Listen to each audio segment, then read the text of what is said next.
Bonjour à tous et toutes.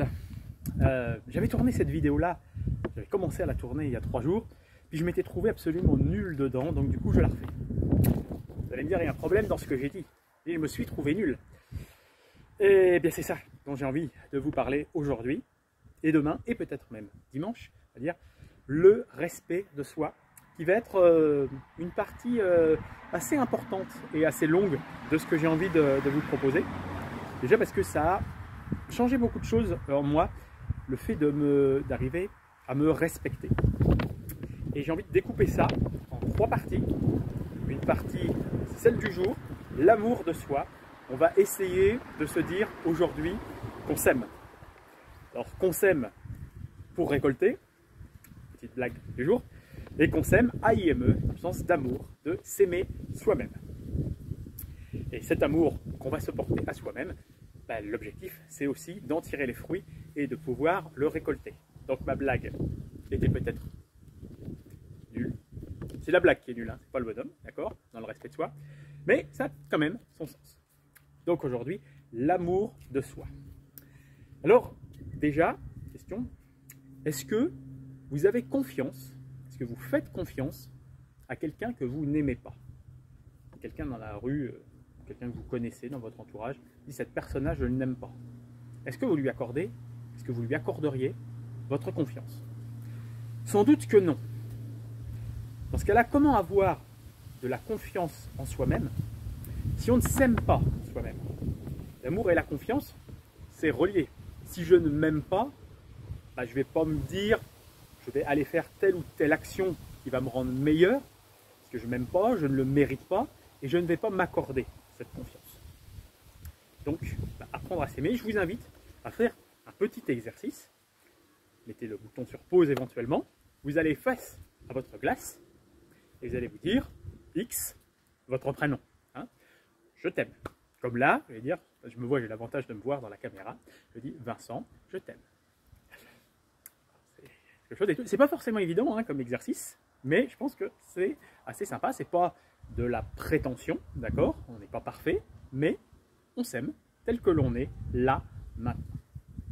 Ce qui va à l'encontre de ça, ça va être les actions d'avoir un discours négatif, de toujours se dénigrer, par exemple, dénigrer ses actions, dénigrer sa propre identité. Par exemple, dire « je suis nul, je ne fais que de la merde », etc. De la même façon, à quelqu'un que vous aimez. Est-ce que vous allez dire à quelqu'un que vous aimez, que vous appréciez, et dire « tu fais de la merde, tu es nul ».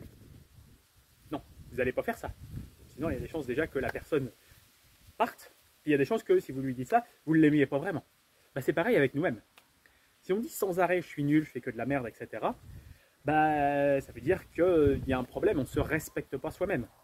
Ça, je me suis vraiment rendu compte en relisant pas mal d'échanges sur Messenger que j'avais avec certaines personnes, et je me suis rendu compte, il y a 2, 3 ans particulièrement, 4 ans, etc., j'étais en train de me relire régulièrement, et putain, mais ça doit être insupportable de parler avec moi, en fait. Et en fait, à me voir, avec aussi l'évolution que j'avais eue, je me disais, mais putain, mais je suis insupportable, en fait. C'est pas ça que j'ai envie de montrer, et c'est même pas ça que je suis. Et mon identité aussi, à ce moment-là, avait déjà changé. Et là, c'est important, j'avais fait aussi à une époque, en revoyant mes anciennes publications sur Facebook, c'était que du discours négatif, négatif, négatif, tout en cachant vraiment ce que j'avais envie de dire. Alors aujourd'hui, j'ai plus envie d'être dans la négativité, ça m'arrive d'avoir des moments négatifs, je les accepte, et j'ai envie de montrer quelque chose de positif, et j'ai envie d'être positif moi-même, renforcement. Voilà. Est-ce que, de la même façon, voilà, on ne va pas insulter quelqu'un que l'on aime, donc on ne s'insulte pas, on est bienveillant à son égard, on s'accepte. Justement, la plainte, on a souvent tendance à se plaindre de beaucoup de choses, à se plaindre de soi-même.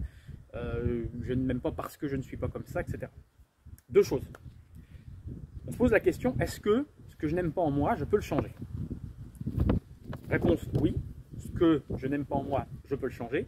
Eh bien, je mets en place des actions, des exercices pour essayer de le changer. Si je ne peux pas le changer, je n'ai rien d'autre à faire que l'accepter. C'est quelque chose qui est comme ça. J'ai un gros pif. Eh bien, j'ai un gros pif. C'est comme ça, je ne peux pas le changer. Je peux faire de la chirurgie, mais est-ce que ce sera ce qui me plaira après? Je ne sais pas. Est-ce que ce sera encore mon identité? Je ne sais pas non plus. j'ai un gros pif, c'est un complexe. J'ai un complexe avec mon nez parce que je ne l'aime pas. Mais c'est ma croyance. Est-ce que, dans l'entourage, est-ce que les gens vont avoir la même croyance à ce niveau-là? Peut-être que ce complexe, c'est peut-être ce qui, aux yeux d'une autre personne, va faire mon charme. Donc voilà, on a peut-être une petite différence par rapport à d'autres. Cette différence qu'on voit finalement comme un complexe, c'est peut-être ce petit quelque chose qui fait aussi la différence. Pensez-y. Voilà pour cette petite partie sur l'amour de soi. On se retrouve demain pour deux autres aspects du respect, être soi-même et s'occuper de soi. À bientôt.